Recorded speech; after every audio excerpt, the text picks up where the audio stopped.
Why? No, must have hit you by mistake. We'll let him testify when he gets here. I'm keeping the same order. All right. I'm in Annapolis, yeah. Good afternoon, everyone. I'd like to take this opportunity to welcome everyone to the House Economic Matters Committee. Okay. Today is Tuesday, March 9th. We have 3 bills before us in the order of House Bill 1154, House Bill 1262, House Bill 1171. To those who will be testifying, welcome. We'd ask that you adhere. We have a timer to the left of your screen. You have 2 minutes to testify. Please do not take that as a recommendation, but take that as your time limit. Keep an eye on it as you see it winding down. Please wrap up your testimony.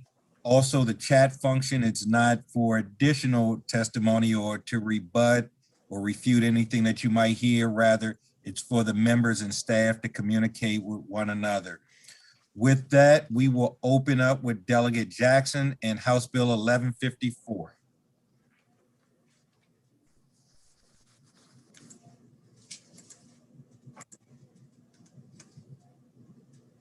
Delegate Jackson, you're muted.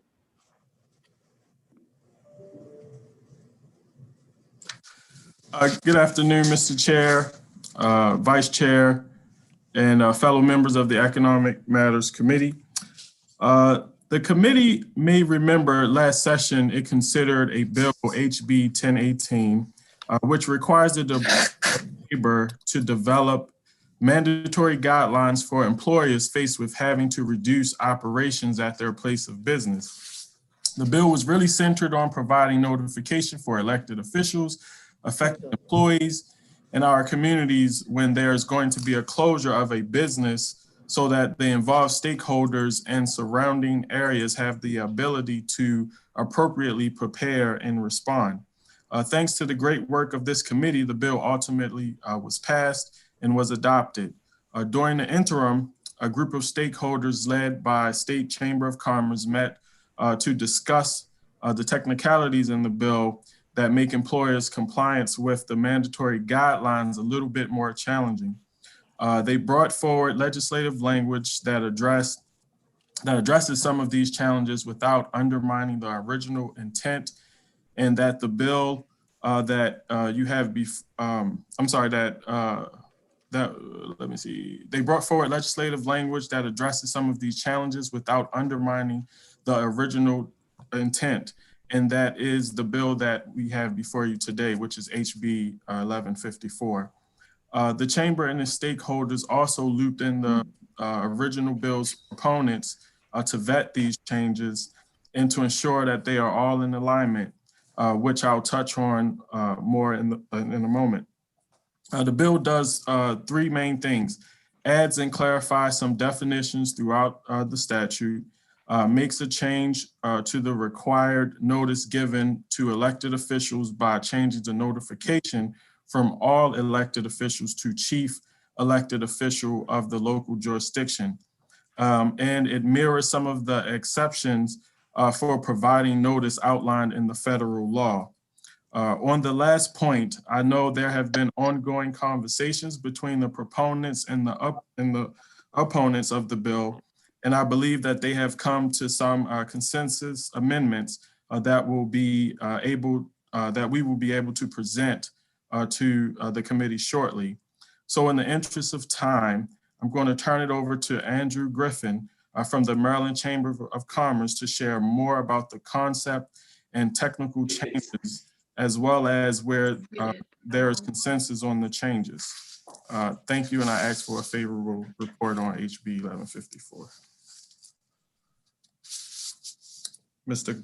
Griffith? Yeah, absolutely. Thank you, Delegate Jackson, Mr. Chairman, Madam Vice Chairman, and members of the committee. My name is Andrew Griffin. I'm here on behalf of the Maryland Chamber of Commerce to talk about House Bill 1154 with you.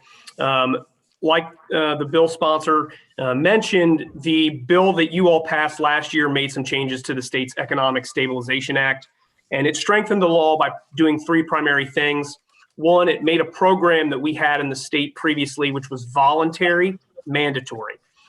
2, it made some changes to notification requirements.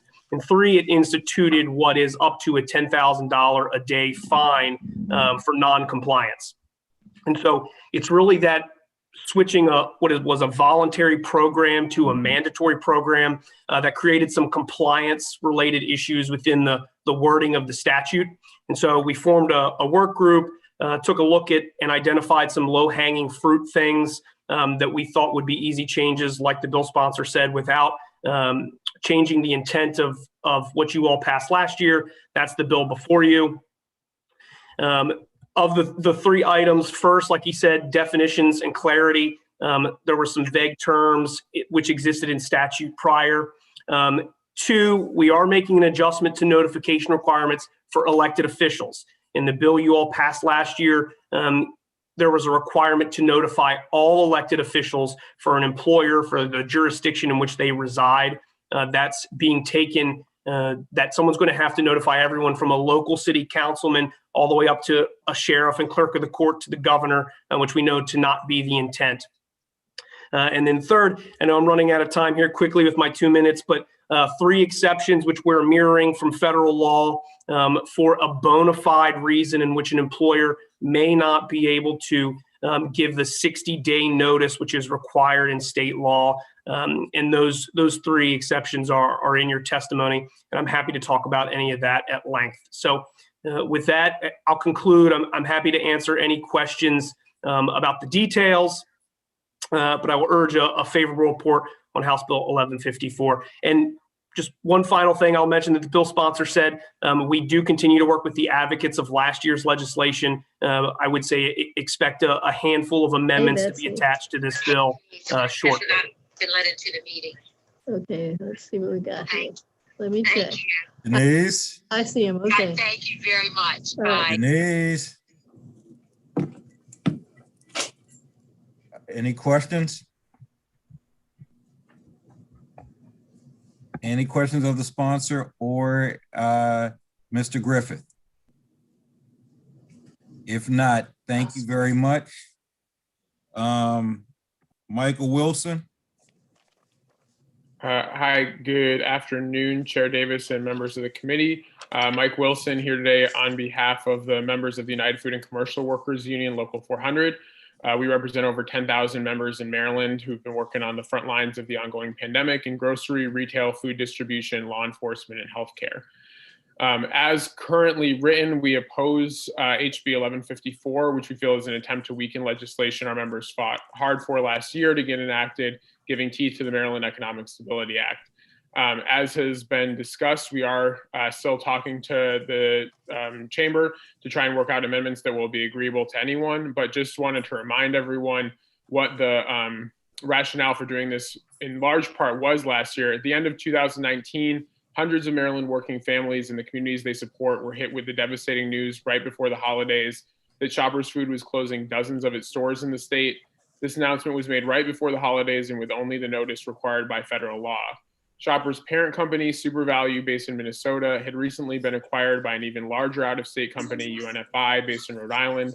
Despite the size of this company, because some stores did not meet the threshold of the number of full-time employees required for federal WARN Act protections, not all of the employees were given even the 60 days notice required under the federal law.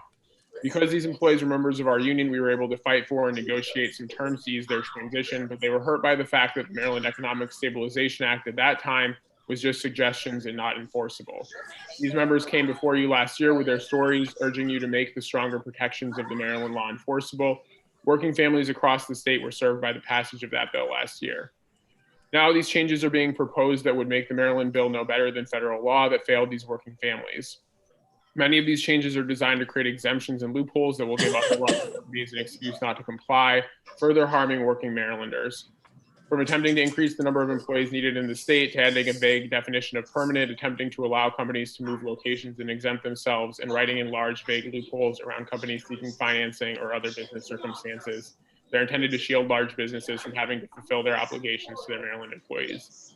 Again, we're continuing to be in discussion to see if we can come to some consensus on amendments and hope to be able to do that this week. But as it is written right now, we oppose 1154 and urge an unfavorable vote. Are there any questions? Seeing none, thank you very much. That concludes our hearing on House Bill 1154. I'd now like to go to House Bill 1262.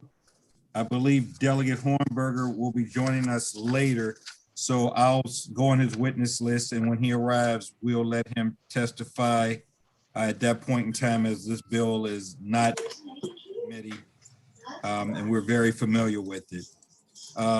With that, is Grant Schmelzer available? Yes, sir. Welcome. Welcome, Mr. Chairman. Thank you, Mr. Chairman, committee members. My name is Grant Schmelzer. I'm the executive director with the Independent Electrical Contractors. We are a trade association based in Laurel, Maryland, with over 15,000 electrical workers in the region and the largest four-year apprenticeship program in the state. We encourage the committee to vote favorable on this bill. We've been before the committee for the last almost 10 years, I believe. And we took the work study group over the summer. We had input from all aspects of the industry, and I think we're there, folks. This will standardize electrical licensure across the state for journey workers. It will allow our young people who are looking at career opportunities in the industry to see a clear pathway of a career versus a job. And that's You're very only missing the important money, you know, as that's we the only one you're continue missing. to look for At some point, you can opportunity go to over and get it, promote or careers in the electrical industry. You'll hear some testimony from some of my colleagues. ABC has supported in written testimony, IBEW, and several other smaller trade associations have all submitted testimony to encourage you to vote favorably on this bill. Thank you very much. Thank you very much. Bruce Bariano.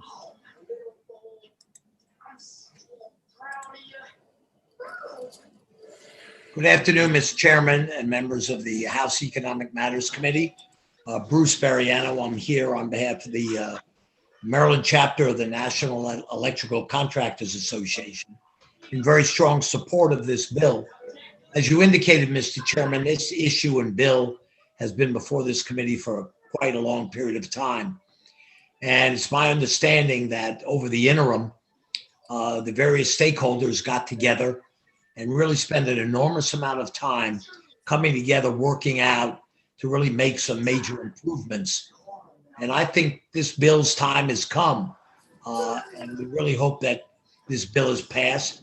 It will tremendously help the electrical trade, and it'll solidify and bring uniformity where it's needed and necessary in terms of the licensure and the regulation of electricians as a profession in this state.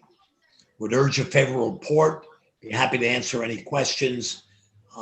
As I said, the committee has heard this bill for a while, but I think we should give respectfully a lot of respect and attention to the tremendous work that all the stakeholders did in the interim to try to help the legislature in pulling it all together and presenting to the legislature this session a bill where there is a tremendous consensus on and an improvement. And I would urge a favorable report. Thank you very much. Happy to answer any questions. Thank you. Michael Sanderston.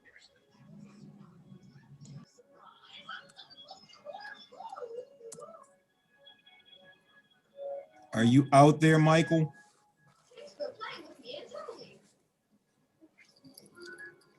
Okay, then we'll go on to Sean Looney.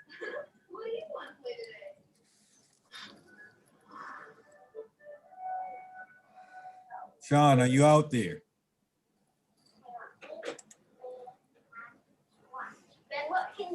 All right, then let's go on to Chad Jones.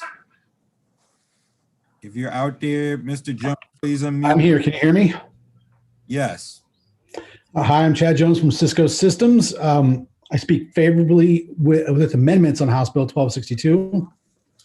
You will hear from some of my constituents, not constituents, some of my some of the other similar types of people, the limited energy integrators from our industry. You will hear from them today that since this bill has a broad definition of electrical services, and that since limited energy integrators aren't included in this bill, we need a definition that truly excludes them. I'm not going to speak to that because I expect you to hear a lot about that. I'm going to speak to the second part of our proposed amendment in section 6-104 about the formation of a work group to create the legislation for a statewide license of the limited energy integrator. The Maryland Electricians Act and the associated Maryland Department of Labor rules were the result of collaboration of members of the electrical trade. Similarly, appropriate limited energy integrator legislation should be developed and maintained by members of our trade. Further, we feel strongly that a bill is a clear legislative mandate and not left to the rulemaking process. The second half of our amendment mandates that clear guidelines be developed by all those who hold stake in our trade in appropriate proportions. This will ensure that the legislation and resulting rules serve the limited energy integrator trade just as House Bill 1262 serves the electrical trade. That's it. So I urge favorable, but with our amendments, and I yield the rest of my time. Thank you. Thank you. David Kiddo. Yes, hi. Thank you, Chairman. The Communications Cable and Connectivity Association represents tens of thousands of installers and company employees, along with some prominent manufacturers and suppliers in the state of Maryland, for information technologies and infrastructure that support the emerging and robust growth of smart and sustainable communities for our future. These critical systems of cabling and equipment are listed and safely connected by limited energy integrators on a daily basis around the country. This is a very different trade from the skills required for traditional licensed electricians who are making direct connections to the higher power output electrical grid. We very much favor the bill's objective for statewide licensing for all levels of electricians in Maryland. We feel this is an effective way to expand job opportunities across counties and adjacent other states through reciprocity. However, as written, this bill provides unintended consequences if enacted as is for limited energy integrators. We simply need to provide clarity and a good delineation for the work of limited energy integrators. I am in support of this bill with amendment. Our first proposed amendment provides this clear and concise definition for limited energy integrators. And we also want to be clear that we support the continuation of registration of limited energy integrators at the local level as you move forward on future legislation. In conclusion, without our amendments, House Bill 1262 would put an extreme strain on the ability of our Maryland workforce to meet the current demands of 5G and other smart and sustainable systems. We urge you to accept the amendments. Thank you very much. David Murray. Thank you, Chairman Davis. For the record, David Murray here with the Chesapeake Solar and Storage Association. We represent the solar industry here in Maryland. We support the bill's statewide licensure elements, but take issue with specifically with the on-site provision on page 29, line 7. This would negatively impact solar operations as it creates an unnecessary requirement to have a master electrician or journey person on site for the entirety of the solar installation.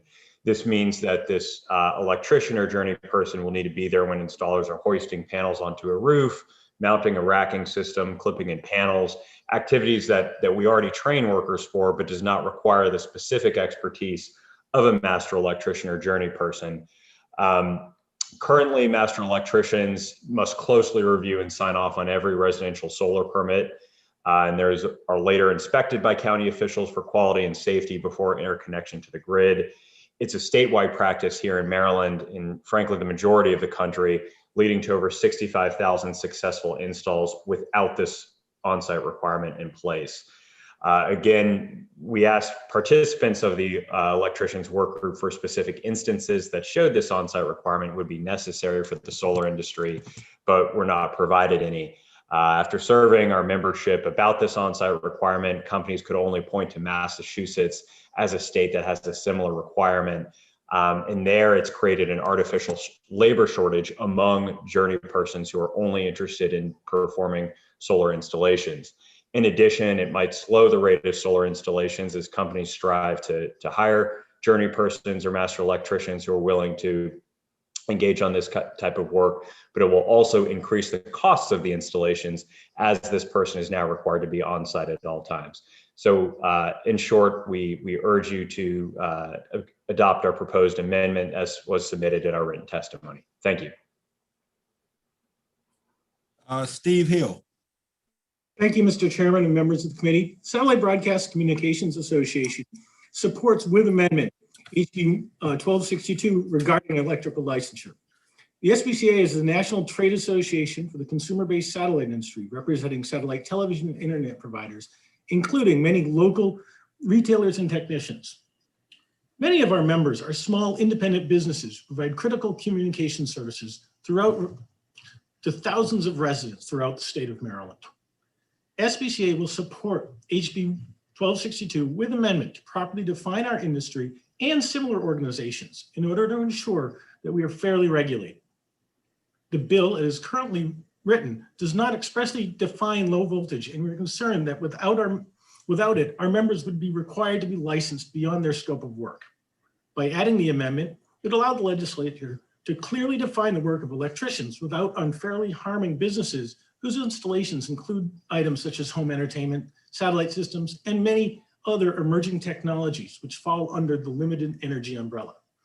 Should the bill with amendment pass, we'd be more than happy to be part of the task group to help further define and craft licensing regulations surrounding the work with satellite and other similar industries. Thank you for your time, and I appreciate the opportunity. Thank you very much. Jason Potter. Yes, sir. I'm here. Hopefully you can hear me. Yes. Thank you, Mr. Chairman. My name is Jason Potter, and I'm speaking today on behalf of Cisco Systems, and our official stance is favorable with amendments. Cisco supports the same amendment as put forth by the majority of those that provide limited energy integrator services in Maryland. This amendment serves to define key steps for how our statewide licensure will be developed in a future bill and provide a clear definition of what our trade does. I'd like to expand on the importance of this definition. The existing Maryland Electricians Act includes a clearly stated and broad definition of electrical services. This definition in existing law would compel our trade to become master electricians were it not for clear exemptions written into the many local licensure rules in place throughout Maryland. This bill, as introduced, does not alter the state's definition in any way. Instead, it holds as separate the term low voltage electrical services and calls for future regulation of such services. The problem is, low voltage does not have any single universally defined meaning. While some believe that this refers to simple things like USB chargers and telephones. If you fix power lines for a living, though, low voltage means anything under 1,000 volts. Clearly, this bill does not intend for low voltage to include 999 volt circuits, which are lethal hazards. However, despite being an electrical engineer and a principal on the National Electrical Code's Code-Making Panel 18, after reading this bill, I cannot tell you if you provide low voltage electrical services.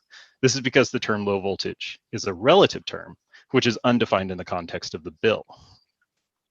A few weeks ago, this committee heard House Bill 829, which involves small business loans. That bill has a very clear definition of what makes a business small, relying on the U.S. Small Business Administration size standards. House Bill 379 defines energy performance targets for low-income housing. That bill clearly defines low-income programs relative to the federal poverty level. Just as these bills provide clarity on their subject matter, the amendment we've proposed makes it clear to all of Maryland the dividing line between low energy integrators, aka low voltage electricians, and licensed electricians. Thank you. Thank you. Darren Riemann. Thank you, Mr. Chairman and members of the committee. I'm Darren Riemann, and I serve as Director of Government Affairs for the Custom Electronic Design and Installation Association, or CEDIA, and have testified before your committee on this matter many years and appreciate the opportunity today.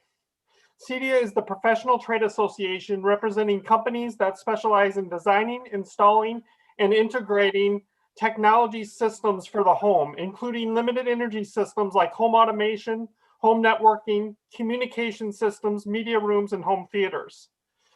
CEDIA's position on this bill is favorable with amendment. We represent 16 member companies that do this technology systems work throughout the state of Maryland. CEDIA supports licensing for residential integrators when the license properly represents the specific skills for the work they complete. As introduced, House Bill 1262 has several consequences for residential integrators and the technology systems industry, and we ask for your support of our amendment to address these concerns. As introduced, House Bill 1262 does not make a proper distinction between limited energy systems work and electrical contracting work. The work of residential integrators is a separate trade from electrical contractors and should not require an electrical contractor license and excessive licensing requirements. As brought up many times, the definition of provide electrical services is very broad and problematic, and the term communications could mean many different things in the technologies that we install in the home. So with these concerns of provide electrical services, as well as forming a work group for low voltage in the future, we ask for the committee's support of our amendment for this important piece of legislation. Thank you for your time and consideration. Thank you. Are there any questions for any of the witnesses? Delegate Crosby. Thank you, Mr. Chair. My question is for Mr. Potter from Cisco. I don't know if he is still on here. I am, sir. Please go ahead. Yeah, how you doing? So I actually support an engineering group on Pax River that installs Cisco web VTCs, and we do about $600 million every year in work. And so if this passes, would all of my contractors, which is, if I had to guess, somewhere around, I don't know, probably like 250 contractors in the St. Mary's area, would they all have to be licensed to install the Cisco web VTC products? That would be unclear. And that's the problem. We're advocating for a clear legislative mandate on a definition so that when it makes the rule-making process, it's very clear what that delineation is. Right. The bill as written gives the department latitude to define low voltage in any way, which could mean that all of your technicians need to be licensed masters. It could mean that they are completely excluded. And it seems like the intent from the legislators is to exclude us. We just want to make sure that that intent carries forward to the rulemaking process, and this amendment accomplishes that. Okay. Yeah, no, I appreciate it. I know base leadership and division leadership down there is adamantly opposed to this entire idea, just because you run all the cables and then at the very end, we plug it in, and that's the final step, and it's good to go. And then you just flip it on. So you're not really touching any electrical work until it's complete. So I appreciate it. And I will follow up with you with my contact information so we can have more dialogue and just kind of make sure that we're talking as this thing goes forward. So I appreciate it. Thank you. Absolutely. Thank you so much. Delegate Chi. Thank you, Mr. Chair. I have a simple question. I believe this bill, and this question is for the bill sponsor. I believe this is the same bill that Montgomery County actually supported last year, correct? Because I didn't see any other counties other than Cecil County Council offering a written testimony on the list. And I understand MACO is on board, but I didn't want to assume that after all the revisions and interim work that the county is still on board, but I want to be sure about that. Okay. Yes, that's correct. The bill is currently supported by MACO. And Mr. Chair, when I jumped on, Grant had already started. Do I get a chance to present the bill or? Yes, I want to let Delegate Chi finish with her question first. Okay, great. Yep. But yes, to answer your question, all the counties are on board. Okay, thank you. Delegate Mouts. Thank you, Chairman. And this is just a process type question for any of the panelists. I was wondering if there, with the work group over the summer, was there any representatives from the local electrical boards? And if there was, who was that representative? Yes, so the work group representation was from the group called Mulek, and the Mulek representative was from Harford County, local electrician board. And is Mulek supporting this bill, or are they opposed to it? They submitted a letter of information.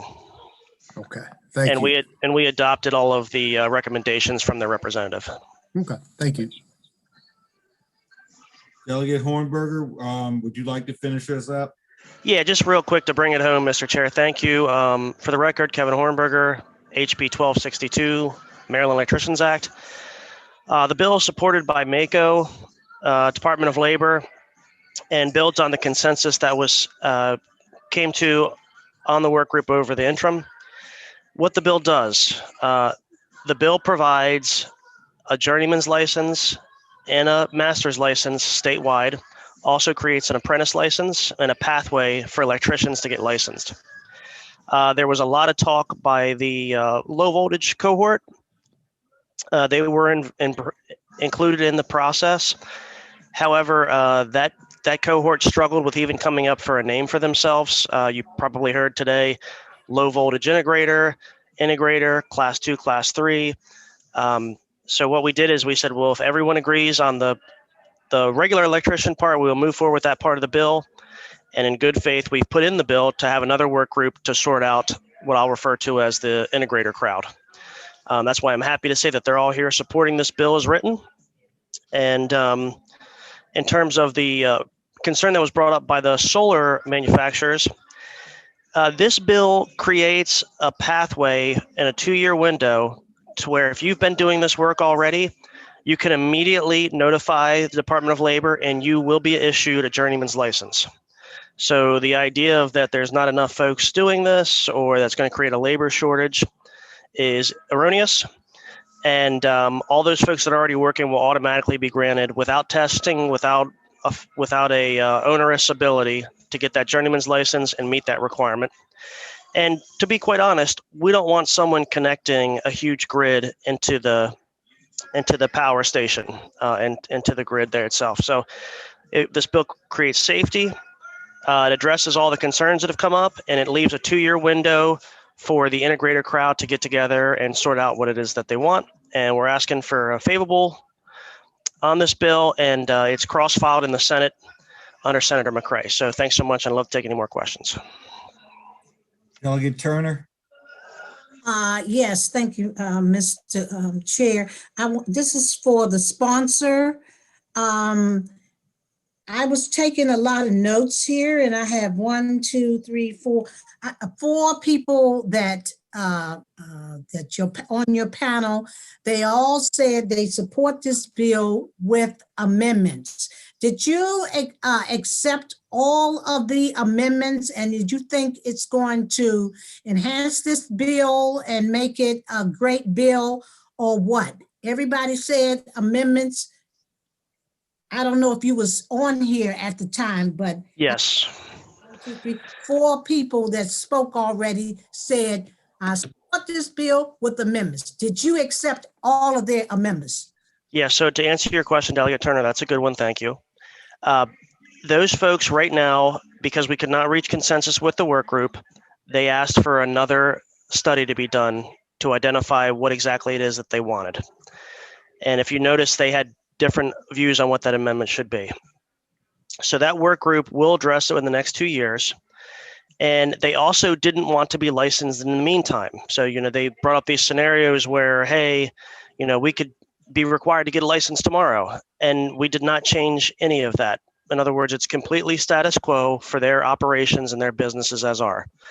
I'm confident, and then they testified to the same during the interim work group, that they were fine with the plan, and that 2-year work group, which would be all inclusive of their membership, could come up with some consensus. So thank you for that question. Okay. Thank you, Mr. Chairman. Did I miss anyone? If not, that concludes our hearing on House Bill 1262. Thanks so much. to go, thank you. I'd now like to go to House Bill 1171, Delegate Charles. Welcome, Delegate Charles.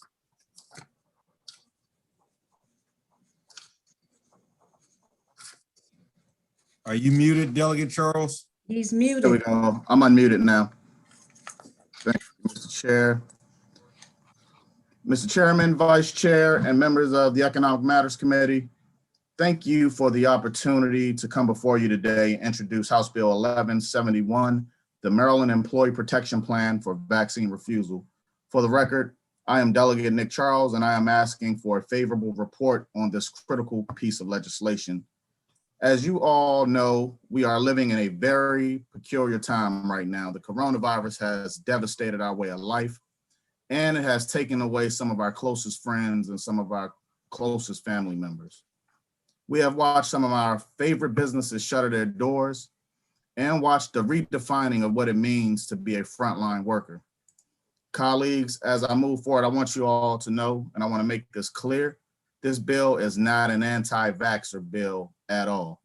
This bill is about facing the realities before us, addressing some of the conversations you have probably had with your closest friends and family or some of your constituents. Some of those conversations are probably centered around trying to get your folks on the list to get an appointment to get vaccinated. And some of those other conversations are unfortunately about the refusal of taking the vaccine. When I visit the grocery stores and talk to other frontline workers between law enforcement, hospital staff, teachers, I always ask how they would feel if their job mandated them to take the vaccine in order for them to keep that same job. And I'm always met with about half of the folks saying that they don't mind being mandated, and the other half saying that they don't want to be mandated because of the fear of the side effects of the vaccine.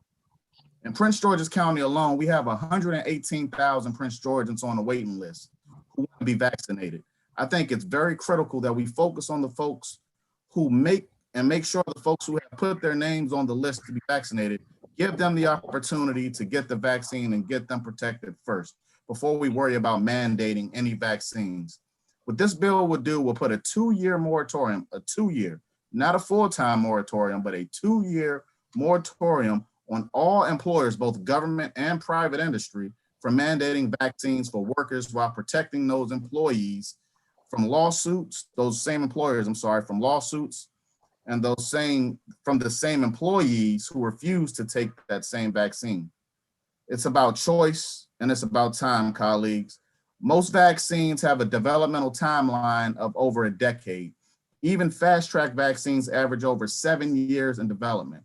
The very fast rollout of the coronavirus vaccines have not left time for any long-term follow-up and observations of subjects enrolled in the clinical trials. The only answer right now is time. Give folks time. 33 states are already considering similar legislation. This is a fair bill. It's backed by science. It protects the employers and it protects the employees. Colleagues, I urge that you give me a favorable report on this legislation. And I feel like we must continue to move forward in the best way to continue to protect our workers' rights. Thank you, colleagues. Thank you. Azara Taraki. Thank you. Good afternoon, everyone. Thank you to the chair, the vice chair, and the committee members for allowing me to testify today. Could you please give me a thumbs up if you can hear me? We can hear you. Yes, great, awesome. I want to just share about the people of color have legitimate reasons for not wanting to see, wanting to see long-term science on the new vaccines, as the delegate had just said. They know that there's been a history of experimentation on Black and Brown people around the globe, specifically African Americans, which goes well beyond Tuskegee and Henrietta Lacks. A more recent example includes experimental vaccines to children in Los Angeles. In the 1990s, CDC researchers administered 500 times the approved dosage of experimental EZ measles vaccine to African Americans and Hispanic American babies in minority neighborhoods of LA, like in Compton. Parents were not notified that the vaccine were experimental. that it had caused hundreds of deaths already in Haiti and other developing countries, and that the World Health Organization had called off their plans to distribute EZ vaccine throughout the developing world. Another example, in the Philippines, the government launched a vaccine for dengue fever that put millions of children at risk for blood vessel leakage, hospitalization, and death. Parents were informed only after 800 kids were vaccinated. 10 kids died as a result before the risk was disclosed. And in 1990, there was also a tetanus vaccine laced with anti-fertility drugs within them. So in summary, I just want to say I'm not opposed to vaccines, but I do believe it's important to ensure the long-term safety of them. And I really want to support the favorable report on HB 1171. Thank you for your time. Thank you. Joe Fitzgerald.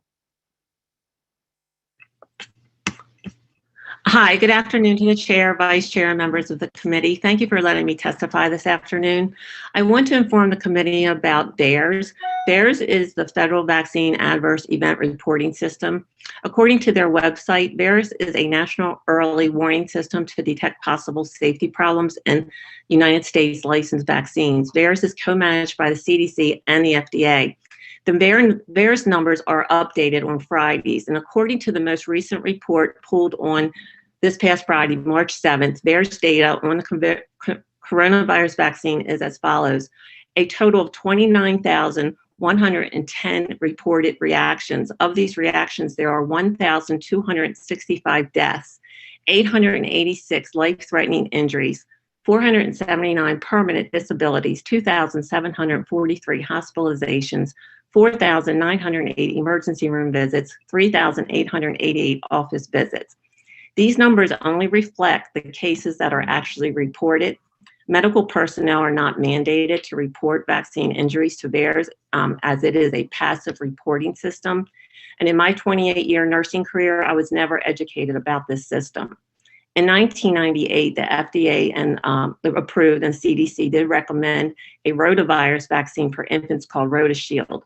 By 1999, there were 15 cases of intussusception, which is a bowel obstruction, that was seen in the VAERS database, and the CDC suspended the use of the RotaShield. After the suspension, there was no more cases reported. The numbers are reflecting that we were already seeing a significant increased number of injuries with only a small percentage of the US population being vaccinated. These numbers show the legitimate concerns of people that want to wait for long-term safety science. Please give a favorable report for House Bill 1171 and give Marylanders a chance to see the science. Thank you for listening to my testimony, and also thank you for serving the state of Maryland. Thank you very much. Annette Hibbert Nelson. Hello, thank you.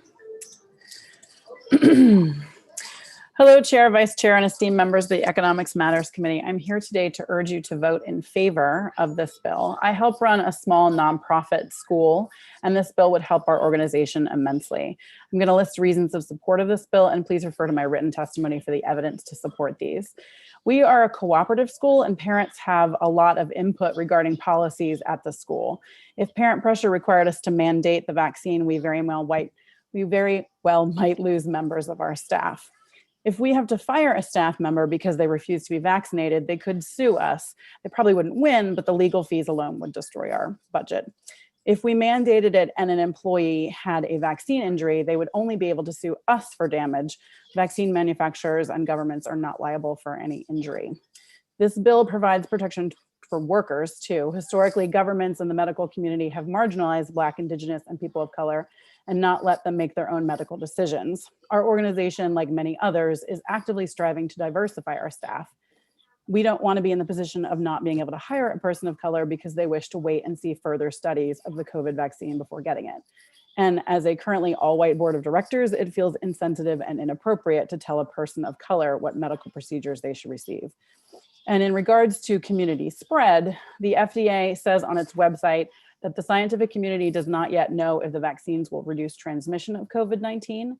Scientists also do not know exactly how the vaccines will protect against the new variants and are quickly spreading across the country. The best way to prevent community spread is the standard precautions which we're taking: extra cleaning, wearing masks, increased ventilation, and social distancing. So this bill protects the rights of employees and employers from losing their business. Please vote in support of this bill. Thank you for your time. Sarah Cusack. Good afternoon to the chair, vice chair, and committee members. Thank you for letting me testify today. I want to testify about the serious issue of injury and death compensation. Who is going to pay when an employee in Maryland gets hurt or killed by a mandated vaccine? The federal government's PrEP Act removes all liability for any injuries or deaths that occur from these warp speed products. So the federal government said, we want the vaccine, we want it fast. And because of the risks that the industry is taking, they told the pharmaceutical companies, you will not be liable. The problem is there is no funded compensation fund in place for the injured or the families of the deceased. Injury victims will file a claim in the federal government's Countermeasures Injury Compensation Program. This is called the CICP. The CICP was started in 2009, and since that time, it has settled 39 claims. This federal program is not ready for the potential tidal wave of injuries that are going to happen when we mass vaccinate a huge population. Even if we're talking about 1% of the US population that is injured, that is going to be a tidal wave for a program that is not prepared for it. The CICP is not experienced. It is not funded. It has strict timelines for filing. It's difficult for injured people to maneuver. So in conclusion, I just want to say, without a bill like House Bill 1171, Maryland employees who are mandated and become injured will have no choice but to sue their employer. I'm a physical therapist. I've seen devastating vaccine injuries, paralysis, brain injury, transverse myelitis, Guillain-Barré syndrome, acute disseminating encephalomyelitis. These are devastating injuries and they are expensive. Thank you.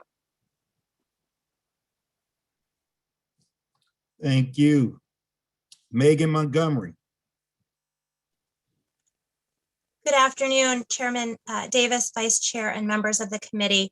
My name is Megan Montgomery, and I am here today speaking on behalf of the Love Maryland PAC. We would also like to thank Delegate Charles for introducing this important piece of legislation. 1171 is good for workers, it's good for business, and it's good for the state of Maryland. Vulnerable workers deserve the time for the full safety studies to be completed.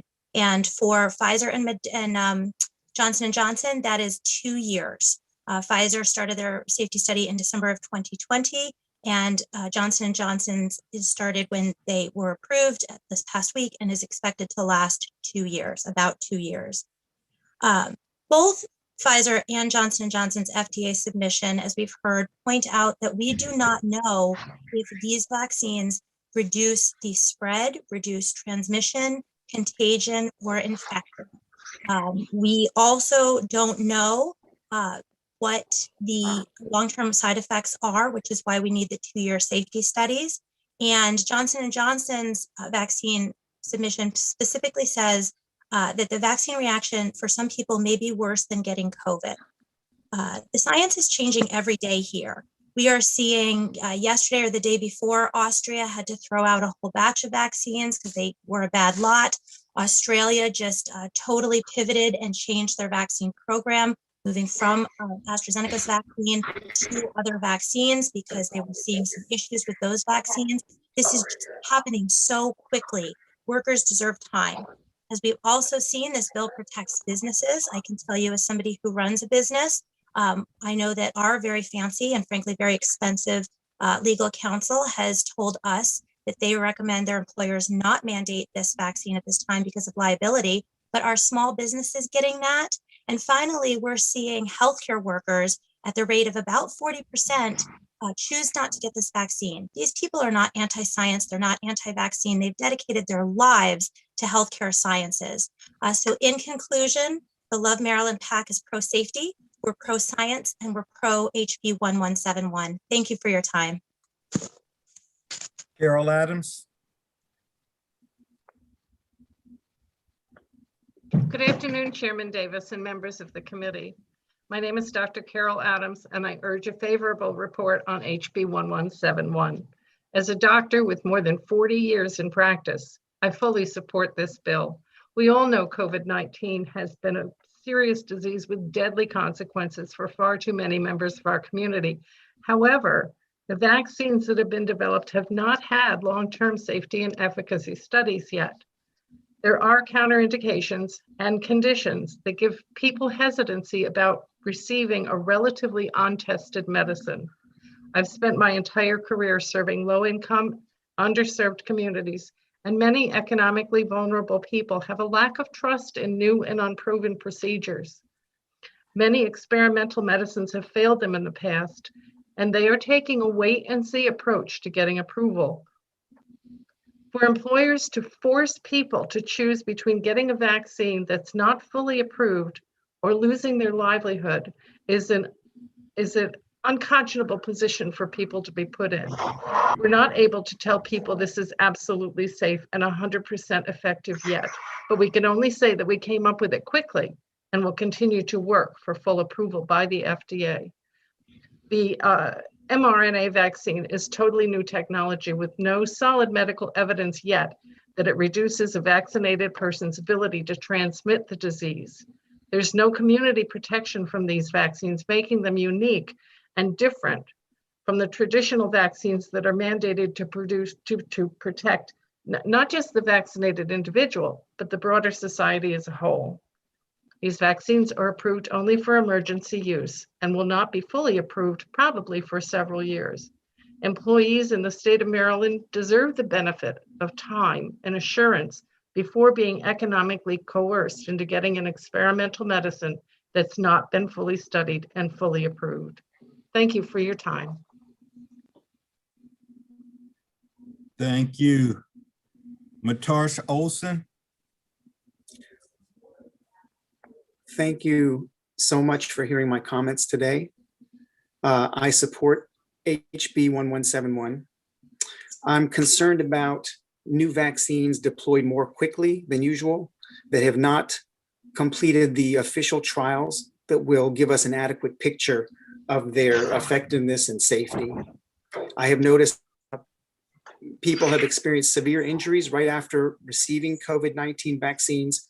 Here are examples of the types of reactions documented in the federal government's vaccine safety database. Age 31 male received Pfizer vaccine on January 23rd, suffered myocarditis 2 days later on the 25th. The VAERS ID is 985024. Myocarditis is a serious heart problem. Age 37 female, she was 26 weeks pregnant. She received the Moderna vaccine on December 27th, suffered a miscarriage the next day on the 28th. The VAERS ID is 916065. Age 49 female received the Pfizer vaccine on January 26th, suffered cerebral aneurysm 1 day later on the 27th. The VAERS ID is 982671. Aneurysms are bulges in blood vessels that could be serious. There are many more reports of these side effects, as well as many other types of injuries in the VAERS database. Forcing people into any medical procedure that carries potential risks could be dangerous. Mandates would discriminate against those who opt out even for legitimate reasons. Thank you so much for your time. I appreciate it. Tina Young.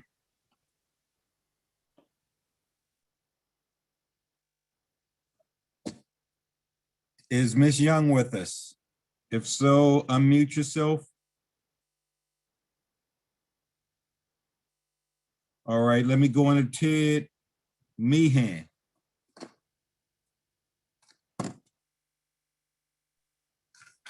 Good afternoon, dear Chair, Vice Chair, members of the committee. My name is Ted Meehan, and as a private contractor as well as a business owner, I support HB 1711 to protect workers. Workers in the state of Maryland need this protection. I would like to call attention to the December 2020 Equal Employment Opportunity Guidance, which states that an employer can mandate a vaccination that is approved by the FDA. We currently do not have any FDA-approved vaccine, but we will before the full safety studies have been completed. Section K5 of the EEOC guidance document says that an employer whose employee is unable to receive said vaccination would have to be proven to pose a direct threat, to pose a risk of substantial harm to the health or safety of the individual or others. Maryland employees have been following CDC recommendations for masks and social distancing and have been able to continue to do their jobs and earn a living without being considered a direct threat to anyone. So does the arrival of the vaccine transform employees into a direct threat? The guidance goes on to state that if the employer determines that the employee cannot be vaccinated due to a disability, that it may not exclude the employee from the workplace. But this guidance document does not speak to what protection the employee has in determining what is the right for him and or her. Employees' health disability is something that should be between a person and their doctor and not a matter of decision for his or her employer. The guidelines are changing every day on who can and should receive this vaccine. People with severe allergies or a history of Guillain-Barré syndrome, as an example, are not recommended to receive this new and totally unprecedented vaccine. As the pre-emergency use authorization trials were only conducted on healthy volunteers, we're going to see more changes to the recommendations and who should and should not get this mRNA vaccine. Employees deserve time to let the science develop before economically coerced into taking an experimental vaccine that may not be right for them. After living through the 2020 shutdowns, it is clear that Maryland employees need legal measures to protect their ability to economically provide for their family, and it is why I support HB 1711. Thank you, delegates, for hearing my testimony and considering the need to stand with the employees of the state of Maryland who need to be represented. Thank you. Amy Rickemper. Thank you, Mr. Chairman, Vice Chair, and committee members. My name is Amy Rickemper, and I'm a small business owner of over 20 years with a history of long-staying and dedicated employees. My business is in the field of certified professional organizing, and as an organizer, my team and I are required to enter our clients' homes and spend multiple hours working in the same room to clear clutter. Today, I'm here to speak in favor of HB 1171. As a business owner, I am scared of the liability I will be exposed to if this bill does not pass. I don't want to be put in the position of having economic harm come to my business, as this past year has been incredibly hard on us already. I've had several clients ask about our COVID vaccine policy, and I'm hearing from my small business colleagues that their customers are asking, when will you mandate the vaccine? If I don't comply with my clients' wishes, I could lose them and that revenue stream. However, I am unwilling to mandate this shot for my employees at this time. I know many who have gotten the vaccine and have gotten quite sick afterward, and it seems like every day we are finding new information about bad reactions in people with allergies and heart disease and now new strains. I've also read one too many news reports of people dying after this vaccine. And so if I must mandate and then one of my employees were to have a bad reaction or worse, die, not only would that be a terrible loss, I also fear that I would be held liable and sued.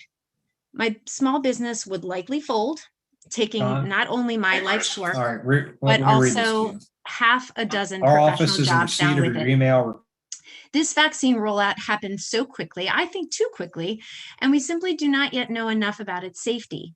I would benefit from a 2-year pause from the pressure to mandate this shot so that we have time to see more science. In 2 years, we'll have all the data from the safety studies and can make informed decisions about mandates. Until then, we're just guessing, and I don't want to guess with my business or my employees. Thank you. Please support this sensible bill. Appreciate your time and consideration. Shayna Rathbone. Hello. Thank you to the chair, vice chair, and committee for allowing me to testify on behalf of the citizens of the state in support of this bill today. My name is Shayna Rathbone. I'm a United States military veteran, and I've personally experienced the devastating effects of being forced to receive an experimental medical procedure such as this vaccine. That's exactly what the COVID-19 vaccine is under the emergency use authorization per the FDA. It means that it has not been fully tested. During my time in service, I was required to get the anthrax vaccine that had been used on military personnel for over a decade before finally receiving full FDA approval. I spent the last almost 20 years debilitated by 7 autoimmune diseases, and I now battle breast cancer as a result. Those have now been understood by multiple doctors and specialists to have been caused by my body's inability to process the ingredients in those vaccines. This is a genetic mutation that was not discovered until recently and is not something that is routinely tested for before giving vaccines in general, but it greatly affects those like myself and many others who have genetic vulnerabilities that they are not aware of. As a result, my family has lost our home due to tens of thousands of medical bills. Our credit was destroyed because we had no financial help or recourse, and I was unable to work outside the home. I've suffered multiple pregnancy losses due to the autoimmune diseases, ended up needing 13 surgeries, including a complete hysterectomy at the age of 34 and a double mastectomy at the age of 40. It has in turn affected my husband's health as well, as he has been forced to work egregious amounts of overtime to help us keep our head above water with the medical expenses that nearly cost us our marriage entirely due to the emotional, physical, and financial strain. The worst part of it is the deep depression and suicidal tendencies I had experienced as a result of the financial turmoil that my family had endured because of my medical conditions. To put it bluntly, my body, my entire family have been put through the ringer. As you can imagine, the financial debt we have incurred as a result of my inability to work and the mounting medical bills that continue even 2 decades later. I would like to note that as I was very young and healthy at the time when I was affected, and like myself, many other service members who also suffered greatly while in service. While others refused the vaccine, they were court-martialed, demoted, and not permitted to re-enlist. Because this vaccine does carry a lot of risk, having never been used on the human population before, there must be choice when it comes to employees getting this vaccine. Thank you for your time. Kara Fisher. Good afternoon, Chairman Davis, Vice Chair, and members of the Economic Matters Committee. I'm Kara Fisher from Rockville and request a favorable report for HB 1171. The SARS-CoV-2 vaccines by Pfizer and Moderna are the first vaccines to use messenger RNA technology. This genetic code triggers the body to create antibodies. Several major pharmaceutical companies have tried to use mRNA in the past, but no vaccine based on this technology has ever been approved for any disease or even entered final stage trials until now. So there's no peer-reviewed published human data to compare how mRNA stacks up against older technologies. This type of vaccine has caused some concern among immunologists. There are no industry standard animal trials and no long-term safety data on the SARS-CoV-2 vaccines. The only safety data comes from small trials with follow-up of less than 2 months. This is concerning when some immunologists theorize that the technology could cause degenerative neurological diseases, infertility, and other long-term ailments. Another disadvantage is that mRNA vaccines need to be kept at very cold temperatures while shipped and stored. Moderna as a company has struggled to bring any product to market since its inception in 2010. It has also struggled with applying the mRNA technology to biologics for multiple diseases. This rocky history and short-term outcome data gives one pause. People want to wait to see the science on these experimental vaccines. And these are legitimate reasons to support employee choice. Thank you. Gemma Ahern.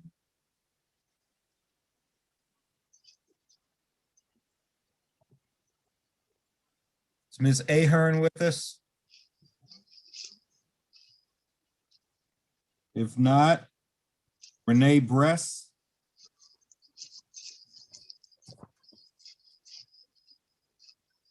Is Ms. Renee Bress with us? Steve Bress.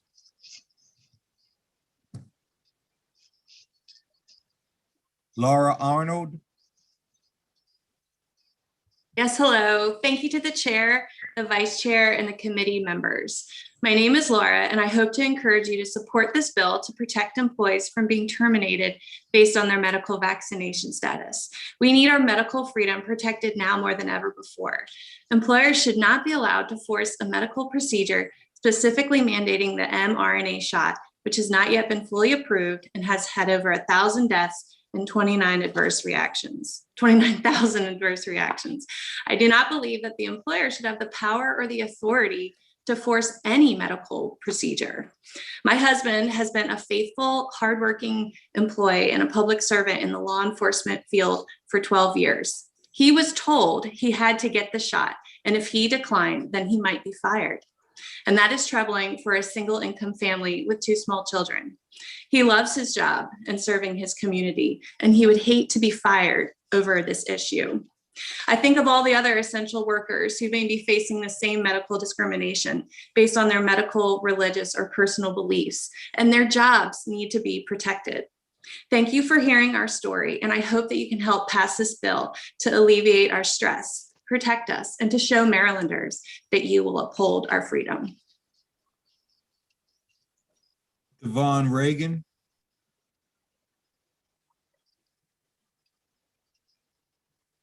Yes, thank you to the chair, committee members, and to Delegate Charles for introducing this legislation. I'm Devon Reagan from Cecil County, and I appreciate the opportunity to speak to you today favorably upon House Bill 1171. This pandemic has been financially, emotionally, mentally, spiritually, and physically burdensome on all of us. We are all desperate to get back to normalcy and have some relief from the past 12 months. But I am concerned at the societal and political push to have every American vaccinated and the new movement for employers to require vaccines as a condition of employment. Our country has done an amazing job of having vaccines developed, manufactured, and distributed within last year, but this vaccine is still under emergency use authorization, and the Moderna vaccine, which is widely available in Maryland, is still part of clinical trials until October of 22. The American Medical Association states informed consent is fundamental in both ethics and law. But I ask you, is requiring a medical procedure under threat of losing employment informed consent? Is it ethical? And while adverse reactions are deemed rare, can or should employers be held liable if their employee experiences a reaction to the vaccine that was required for their employment? Should employers open themselves up to that risk? Who is financially liable if an employee is injured by a product they were required to take? Will employees be compensated? Will they be paid if they're out sick after this shot? Will the employer be required to pay these, or will the government subsidize this cost? Employers shouldn't bear the burden of getting involved in medical decisions. House Bill 1171 protects them too. No other medical decision is mandated for employment. No medication meets a one-size-fits-all approach. Each person's health is as unique as their fingerprints. Research is still being conducted on variables that affect the duration and severity of symptoms. To blanketly require one form of protection when others are still being researched is dangerous to the individual and may impede further better research from coming to fruition. And finally, in the midst of a pandemic, when people's fears are already heightened, the fear of losing their job when they feel coerced into a medical decision they are not comfortable taking shouldn't be added to that list of concerns. I'm asking you to support House Bill 1171. Protect the business owners in Maryland, protect the freedoms of your constituents, protect us from fears of losing our jobs, from making decisions we are not ready to make yet, protect us from coercion, and protect us from ethically and morally dangerous time. Bazina Sharaba. Hello, everybody. Thank you so much for your time and attention. I am here to support this bill. I am someone that lost a parent this last May to COVID pandemic. I take this virus very, very seriously. I'm also a dissident. I'm also a dissident from a communist country. I came here when I was a child. My parents brought me here. And in this country, I have experienced every single mandate that I can think of. We were told what to think, what to say, what to read, what to act, how to act. And any mandates, especially mandates that are taking my individual rights away, is concerning. I'm not here to argue the science. I'm not here to argue the data. I'm just here to ask you, please don't make me a dissident in the state of Maryland. Please, I've lived here since 1989, and I do not want to have to move out of the state just because there are mandates that are put in place that I myself or my family are not comfortable with yet at this point. So in short, please protect us from economic harm. And please, I ask you to pass in favor of House Bill 1117. Thank you so much. Vince McAvoy. Thank you so much, Chair. I hope you can hear me okay. Thank you, committee, and special thanks to Delegate Charles for bringing this bill. I find it very disconcerting as I listen to a lot of the testimony that is detailing, they're detailing deaths, they're detailing adverse reactions. And the focus has been almost singularly on a maniacal push to get the shot. Mr. McAvoy, can you Hear me all right? Screen, please. Yeah, I can. I'm sorry, I'm in a corner here. Is that better? Sure. Okay, thank you so much, Chair. I appreciate your tolerance and your help with this. So I am very favorable for Delegate Charles's bill, and it's I think that a mandate is what we are looking at, if not through state, certainly through economic coercion. When all of our lives, we've experienced dealing with the Hippocratic Oath. At first, do no harm. We're talking about deaths here. We're talking about adverse reactions that are not recoverable. And then we're talking about basically a threat that you will not be able to work. And not just Maryland, they're talking in terms of not being able to travel. I don't believe you can get on a plane right now without it on certain planes. And this must not be. This is a political issue. And to think that we are handling something where we are trying to force death on our residents, folks, we need to stop, take a few steps back, and calm down for a second. This is unheard of, and I know of someone personally who this happened to. I don't have permission to talk about that person's case, but it was a stroke. So I urge a favorable, and I really want calmer heads. You all have a couple of weeks to get this straight so you can protect our Maryland citizens. Chair, thank you so much. Thank you, Delegate Charles, and thank you, committee. Jennifer Lester.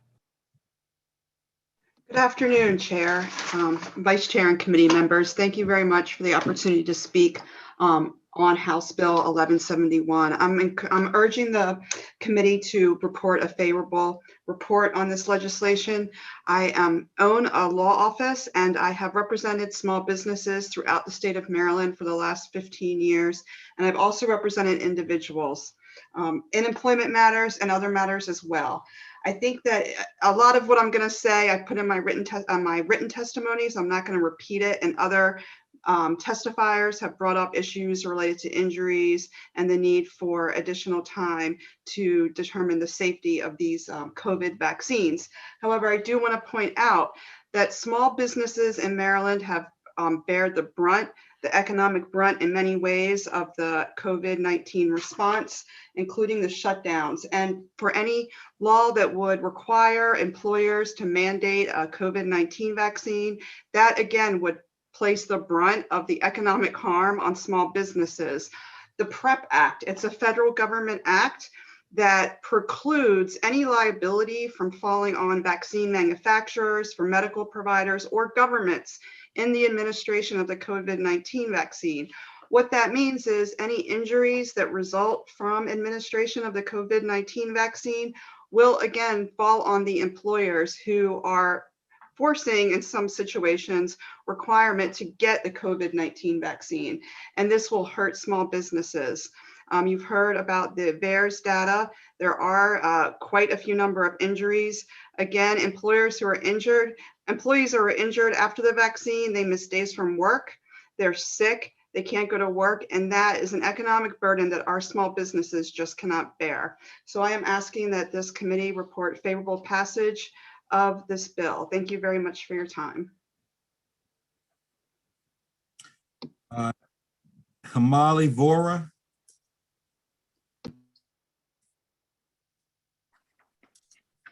Good afternoon to Chair, Vice Chair, and committee members. Thank you for letting me testify this afternoon. My name is Hamali Vora. I am a physical therapist who has worked in Maryland for 16 years. I support HB 1171. I want to be able to wait for the scientific clinical trials to be completed and make a decision about this vaccine that is based in science. I work in healthcare. I have to take a flu shot every year, even though sometimes it has very low efficacy. There are years that the flu vaccine hardly works, but yet I am forced to take it. I don't want to be forced to take something experimental. I take the virus very seriously and would never put my patients and my family at risk, but I'm no good to them if I get hurt by a rushed experimental shot. I have seen good practitioners leaving healthcare because they do not believe in being forced by an employer that assumes we are all one size fits all, and we are not. With that, I respectfully ask for a favorable report on this bill. Thank you. Jordan Pierce. Thank you to the chair, the vice chair, and committee members for letting me testify today. My name is Jordan Pierce. I'm a father of 2 young children, a husband, and a United States Air Force veteran, and I'm in full support of HB 1171. The current employment climate these days is already quite complicated, and I don't think there should be any reason to make life more difficult for many others by requiring a COVID-19 vaccination as a condition for continued employment.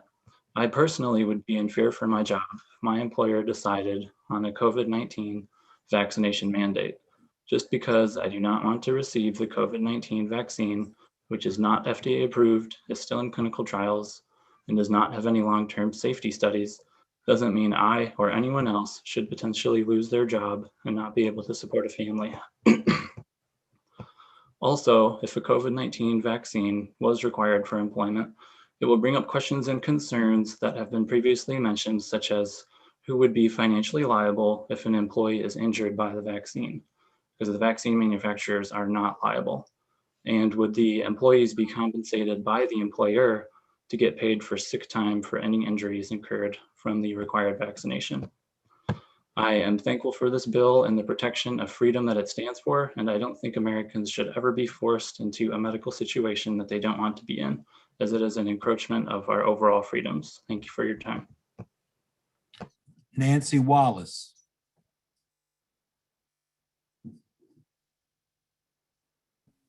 Yes, just a moment. Hi. Can you hear me? Yes. My father, Harry Howard Wallace Jr., died from a rushed, emergency-approved, government-mandated flu vaccine. This was the swine flu vaccine in 1976. He had served his country in World War II by going up in planes over the Gulf of Mexico and trying to set them on fire to solve the problems reported by the pilots from the front line. Later in life, working as a civilian for defense, he was asked to take the swine flu vaccine, as all the military he worked with had to take it, and he complied.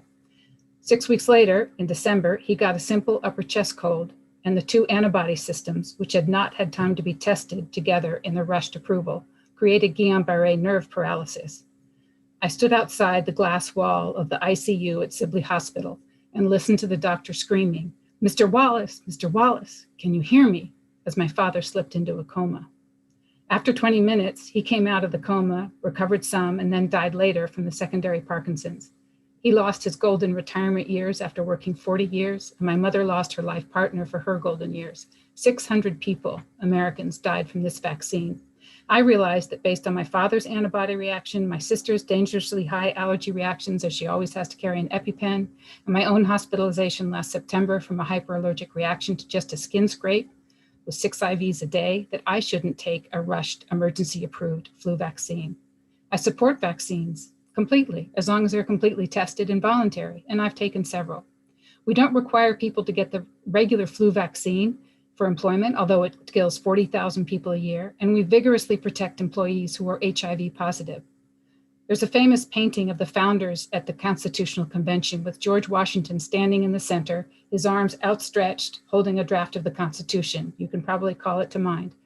Last spring, someone put it on the internet with a caption underneath that said, "And of course, all this doesn't count if there's a virus." Thank you. Karen McCullough.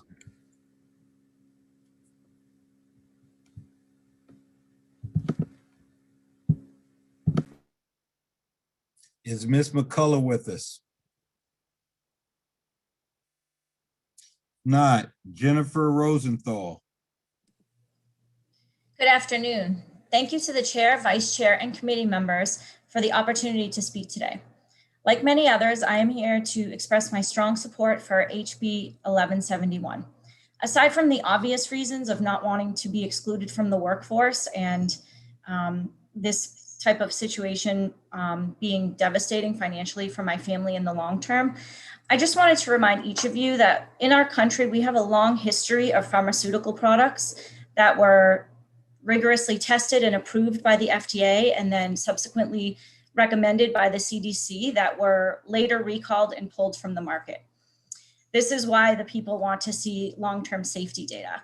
And when I say long-term safety data, I don't mean the adverse events that we're talking about that are short-term in terms of fever, sore arms, things like that. Those are to be expected. It's more of the long-term data. One of the most recent examples that comes to mind is the opioid crisis. Opioids, unlike the current COVID-19 vaccines, went through the full authorization process, yet look at the devastation they caused and continue to cause to this day. Another example is the swine flu vaccine that President Ford rushed through that Nancy actually just spoke about in the 1970s. In that situation, over 4,000 Americans suffered from neurological damage, paralysis, and death as a result of that campaign. Please watch the 60 Minutes segment that I linked to in my written testimony. A similar situation happened with the H1N1 vaccine in 2009. Hundreds of people were, that vaccine triggered narcolepsy in hundreds of individuals and destroyed their lives. The examples really could go on and on. There are also non-specific effects from vaccines that we don't even find out for decades later. And because I'm running out of time, I will again say, please refer to my testimony. So to wrap it up, while I respect and value the expertise of doctors and scientists, there are still things that we don't know, and they are human like anyone else, and we don't know what we don't know. Since this mRNA technology has never been deployed in humans, I really urge us to pause and use caution before we ever discuss mandates like this. Thank you so much for your consideration. Jenna Butler.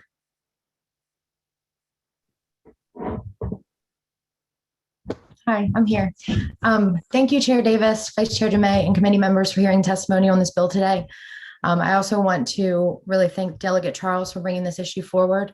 My name is Jenna DeCesaris Butler, and I'm a small business owner here in Annapolis, and I'm here to support HB 1171 with an amendment to remove the sunset provision.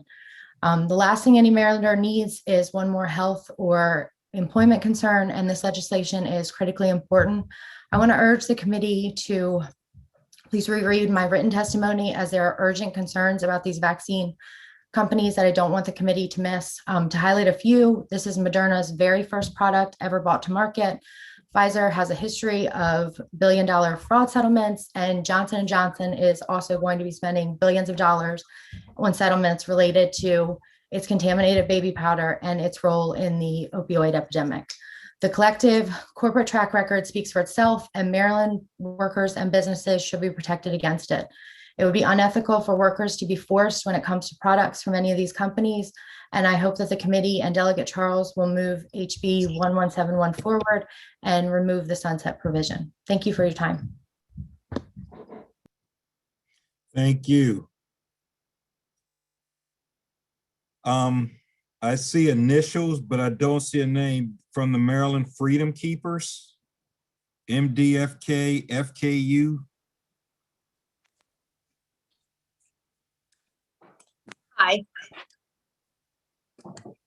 Hi, thank you, Chair Davis and the committee for your time. My name is Nicole Hartman, and I am speaking on behalf of the Maryland Freedom Keepers and all Marylanders who align with our mission of advocacy for informed consent, medical freedom, and human rights. While we support the intention of this bill, we believe wholeheartedly that an employee's right to choose must be respected. We oppose this bill because the proposed December 2023 abrogation do not go nearly far enough to protect Marylanders. First, it must be known that vaccine manufacturers are shielded from liability through the Federal PrEP Act and the Countermeasures Injury Compensation Program, CSIP. CSIP is not guaranteed to be funded for injury and death compensation. It has compensated less than 6% of filed claims, offers no compensation for attorney's fees, and has a strict filing deadline of 1 year. Some questions we ask you to ponder. Who pays when an employee is out sick after vaccination? Who is liable if chronic health conditions develop? Who will compensate an employee that is injured as a result of being vaccinated to fulfill a work requirement? Lastly, should employers and small businesses really bear the burden of getting involved in or forcing employees' medical decisions? Could or should Maryland businesses or the state shoulder an influx of workers' compensation claims if forced vaccination policies go awry? Again, thank you for your time on this matter, and let's continue to work together to keep Maryland a safe place to not only live, but to work as well. Thank you. Delegate Crosby. Thank you, Mr. Chair. Just a quick question. I don't know if I had missed it during testimony, but are we aware of any employers that are currently requiring this? Hi, this is Megan Montgomery, and I'll be Hold on. Delegate Crosby, who do you want to direct your question to? I mean, I guess if Ms. Montgomery has it, but I'd like, and Nick, I don't want to cut you off or give you the first shot. If you want to delegate it to her, I mean, it's just really a question that I'm throwing out. I'll delegate it to Ms. Montgomery since she seems to be, as long as it's good with the chair. Okay. Absolutely. Thank you. I'm sorry. Every committee works a little bit differently. I didn't know you were just not supposed to sort of jump right in, so I'll know for next time. Thank you for asking this question. We have seen that there are more and more employers who are leaning toward mandating it. At this point, the major hospitals in Maryland, so that is UMMC and Johns Hopkins, have said that they will not mandate it as long as it's under emergency use. And that is going to come to an end, at least for Pfizer, in April. April is when they intend to file for full FDA approval. So as soon as that happens, and we do expect them to get it, then we will see employer after employer after employer really start to roll down those mandates. And I know that in the chat, there's some other examples of employers who are already mandating. Okay. And just a quick follow-up. If somebody's applying for a position, can an employer ask for this information, whether or not somebody's vaccinated? Under the terms of the EEOC, we think yes. A lot of this is really untested at this point, right? Because the issues with the vaccines is that there are more people that want to get them than can get them. But we really see that this is probably going to turn over this spring into summer, and by fall, everybody, all of the vaccine manufacturers are saying that sort of the backlogs will be addressed. And I think at that point is really when we'll see people start to lose their economic freedoms. And that's why we need this piece of legislation prior to next year's session. Okay. Well, thank you so much for your answer. And thank you, Delegate Charles. Appreciate you. Delegate Brooks. Thanks, Mr. Chair. This question is for Mr. Jordan Pierce. And first, Mr. Pierce, is he still on? Mr. Pierce? Okay, then, well, this could go for the sponsor, either anybody. I kept hearing that the vaccine is not FDA approved. Perhaps one of them could tell me what do they mean when they say it's not FDA approved? I can speak on that. Okay. It's okay. According to the FDA, this is, it's authorized. There's a difference between being authorized and approved. It's currently authorized under emergency use authorization because they haven't completed the testing. And that testing takes sometimes years for them to complete all of the studies and the tests and the trials and everything. This was clearly a vaccine that was rushed through because people were scared and they wanted something. So they rushed it through. But it's still in the experimental stage, just like as I had spoke to on my testimony, the anthrax vaccine was. That was in the experimental stage for over a decade before it actually received FDA approval. So yes, it's currently not actually approved by the FDA. It's only authorized under emergency use. Okay, well, what my understanding of FDA approved means that the agency has determined that the benefits of the product outweighs the known risk for its intended use. So would you not conclude that the vaccine, at least is getting the vaccine is less hazardous than not? When you look at the number of people that have died? I wouldn't say necessarily, because when we look at the VIIRS reports on how many adverse reactions have already been reported, there's been thousands of adverse reactions and hundreds of deaths that have been reported directly after either the first or the second shot. And it's not, it's not isolated to one brand. We have it with, multiple brands of the vaccine. So I would say it's definitely still in the testing phase. And from what I understand, they've pretty much completely skipped the animal trials, which in past history, a lot of times these coronavirus vaccines have failed when they got to the animal trials due to the deaths of the animals. They can't move past them. But they've skipped that for this one. So that's just another reason why it makes this one even more dangerous to be mandating it into a human population that the mRNA vaccine technology has never been used in. So no, I personally do not trust it. I mean, I've read everything on the FDA of what it means to differentiate between FDA approval and emergency use.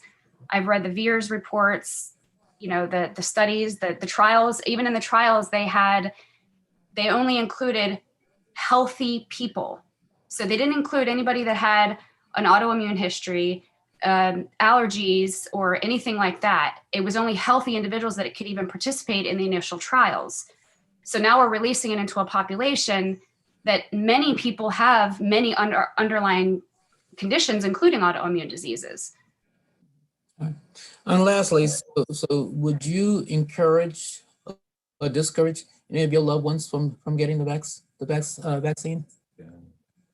I have discouraged simply because of, I'm not sure if you remember anything from my testimony. I know you've heard a lot of people. I was injured by military vaccines. Yes, I heard that, right. And it was found later on that I have a genetic mutation that causes my body to not be able to detox synthetic ingredients effectively.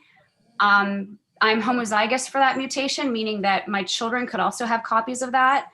I didn't know about that until this year, but when my son was younger, he also had a scary reaction to vaccines when he was 15 months. And as a mother, seeing your child have a reaction, the day that they get a vaccine, it's pretty scary.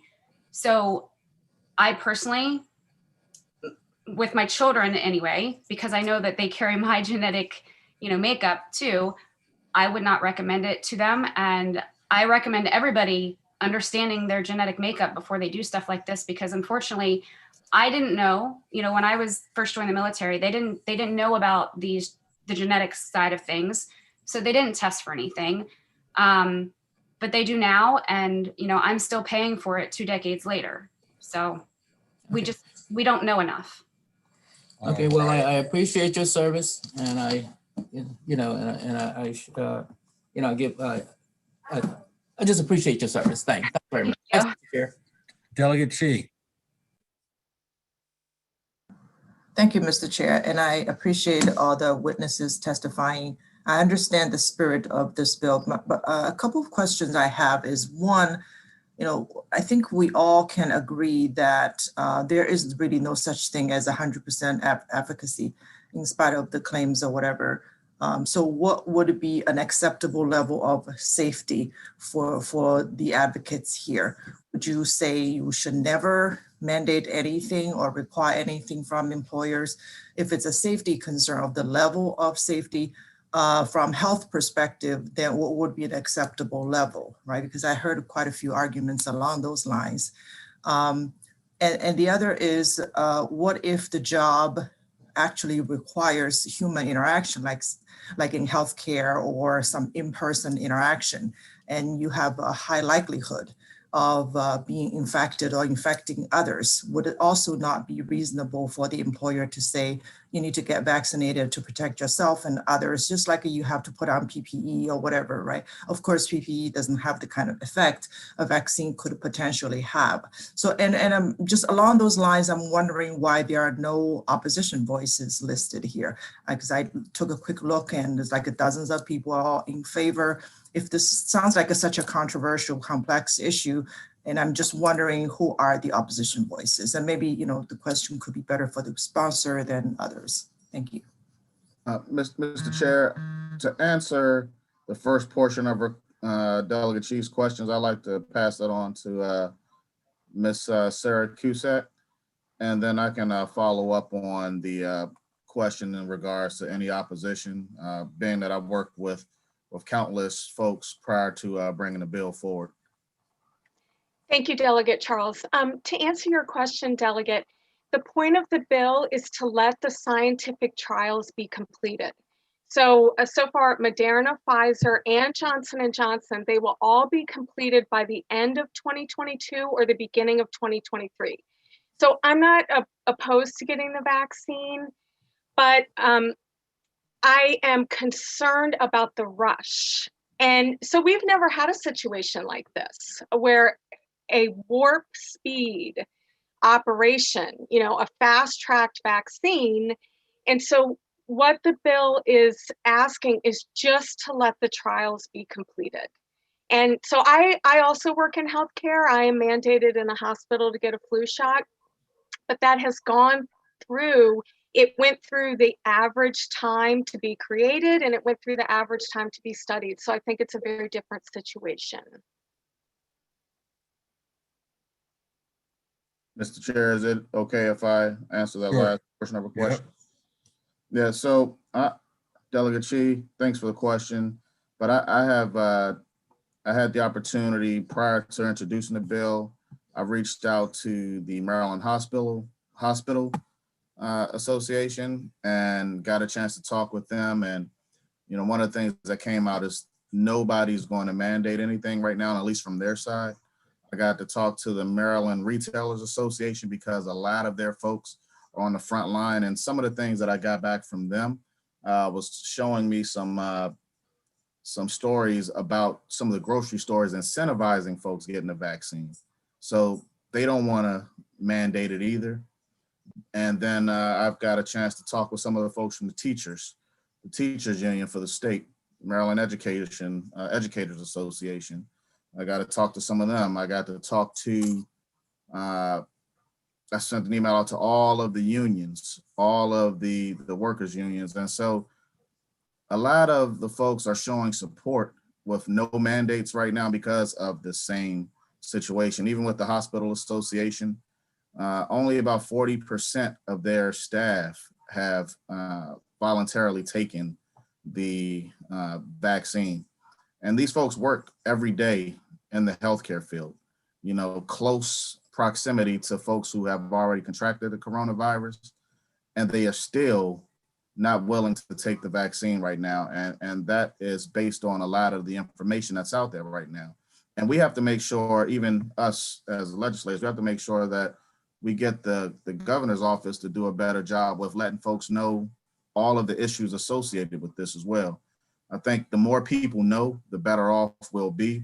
And I think this 2 years gives folks the amount of time to get the safety studies done so that we'll all be on the same page.